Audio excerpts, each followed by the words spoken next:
Marrakech compte parmi les plus grandes villes du Maroc. Elle compte plus d'1 million d'habitants. Son centre-ville historique, la Médina, est reconnu comme patrimoine mondial et est sans doute la raison pour laquelle Marrakech est surnommée la perle du Sud.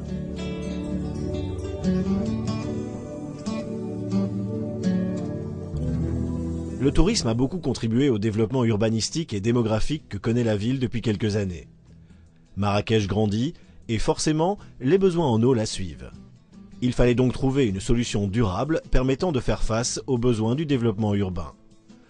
Pendant de longues années, les eaux usées de Marrakech ont été déversées dans les oueds, la palmeraie et les champs d'épandage sans avoir subi le moindre traitement. Résultat, chaque jour, 100 000 mètres cubes d'eau usée venaient polluer les nappes souterraines, dégrader l'environnement et surtout augmenter pour la population les risques de maladies liées à l'eau polluée.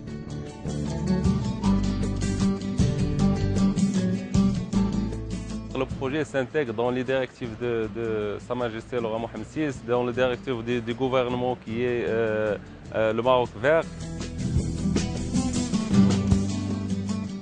Dès 1998, la RADEMA a pris la problématique à bras-le-corps et a concentré ses efforts sur l'assainissement liquide dans la région.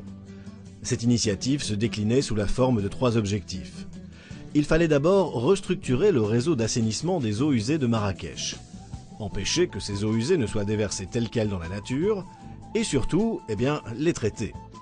Afin de pouvoir utiliser l'eau à des fins d'irrigation, il fallait installer un traitement plus poussé. C'est un projet qui d'un niveau technologique assez élevé, donc ça nécessite vraiment l'intervention de pas mal de spécialités. Plusieurs parties ont été impliquées pour relever ce grand défi.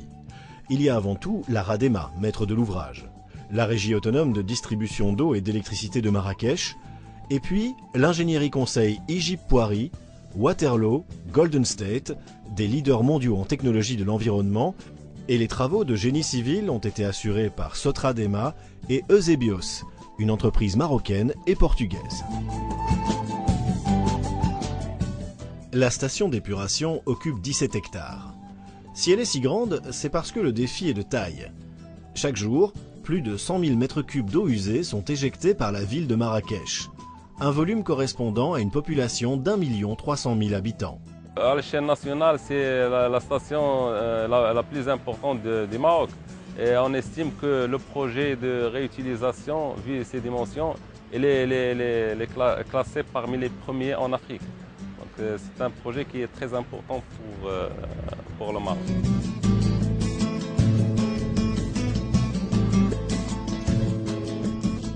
La première phase du processus d'assainissement d'eau comprend notamment un pré-traitement des liquides. Les eaux usées passent à travers 2 grilles successives servant de filtre.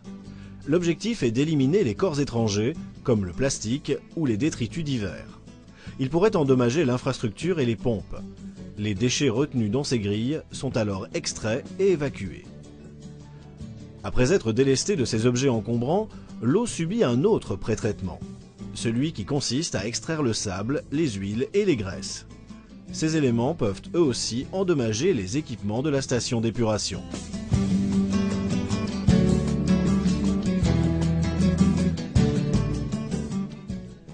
C'est alors que commence le traitement de l'eau à proprement parler.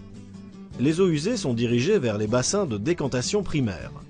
Le principe est extrêmement simple. Lorsque l'eau est au repos, les particules plus grandes qu'1 cinquième de millimètre coulent vers le fond. C'est l'intervention de la gravité, tout simplement. On se débarrasse régulièrement des déchets dans le fond et l'eau claire à la surface est récupérée pour être envoyée vers les autres étapes du processus.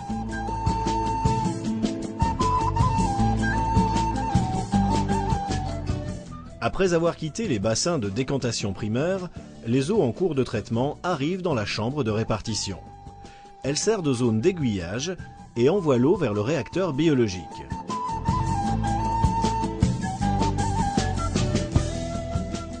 C'est dans ce réacteur que la pollution à proprement parler est attaquée. Il est qualifié de biologique parce que ce sont des micro-organismes, et plus précisément des bactéries, qui se chargent d'éliminer la pollution organique provenant des composés carbonés, azotés et riches en phosphore.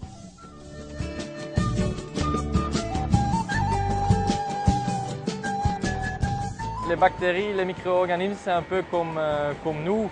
Ils ont besoin de l'oxygène, donc c'est pour ça qu'on injecte de l'air dans les bassins. Les matières organiques qui sont dans les eaux usées sont absorbées ou mangées par les bactéries et pour ça ils ont besoin d'oxygène. Donc vraiment l'étape cruciale dans le traitement secondaire, c'est l'aération. On doit injecter de l'air.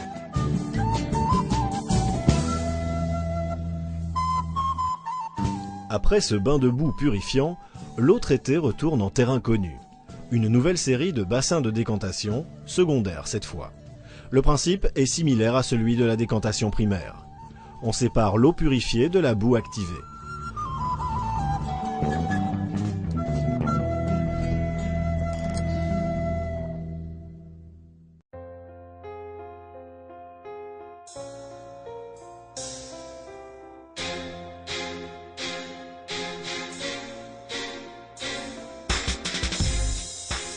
Il n'y a pas que l'eau qui est traitée dans cette station.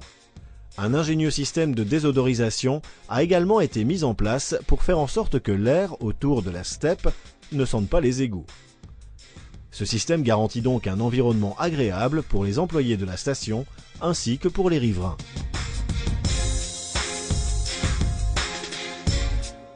C'était déjà l'objectif d'avoir une station qui est la plus intégrée dans son environnement, surtout tenant compte un peu de sa localisation, un axe routier, une zone industrielle, une zone d'habitation qui est à peu près à 500 mètres.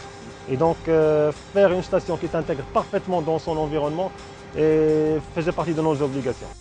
L'eau purifiée est maintenant suffisamment propre pour être renvoyée en milieu naturel dans l'Oued Tensift. Mais ça ne concerne qu'une partie de l'eau traitée. L'autre partie, elle, est destinée à l'irrigation des golfs de la région. Les critères de pureté de ces eaux sont alors plus sévères. L'eau est envoyée vers le traitement tertiaire de la station.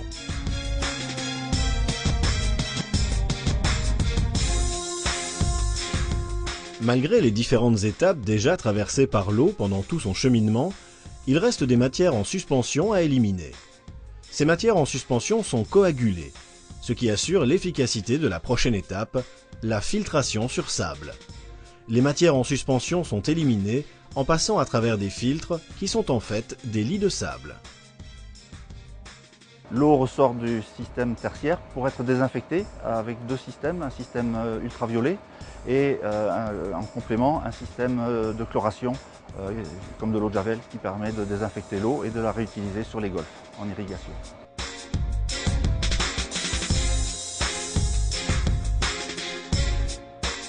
Ça y est, l'eau est maintenant suffisamment propre pour être réutilisée.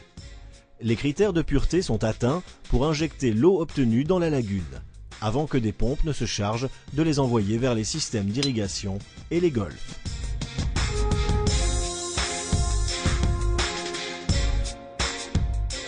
Revenons maintenant à la boue obtenue, rappelez-vous, à la fin de la phase secondaire, celle récoltée au fond des bassins de décantation. Tout n'est pas à jeter. Cette boue cache un potentiel très précieux, de l'électricité. La boue organique obtenue après la phase secondaire est digérée. Concrètement, cette boue est décomposée par des bactéries. On obtient ainsi du dioxyde de carbone, mais surtout du méthane, un biogaz.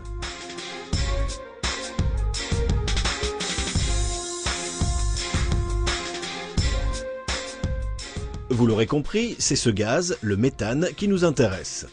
Grâce à 4 turbines appelées cogénérateurs, ce biogaz permet la production d'électricité verte qui sert à alimenter la station d'épuration.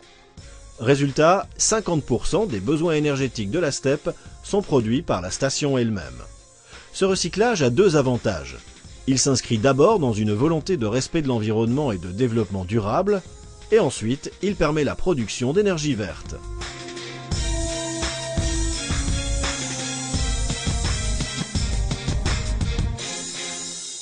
Le reste de la boue, maintenant déshydratée, est prête pour être envoyée à la décharge.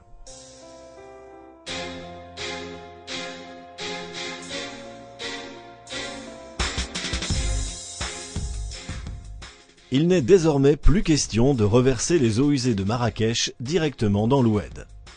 100 000 mètres cubes d'eau sont traités chaque jour pour garantir une politique responsable et durable. La station accompagne la ville dans son développement vers l'avenir, dans l'accueil des touristes et la création d'emplois liés à ce secteur.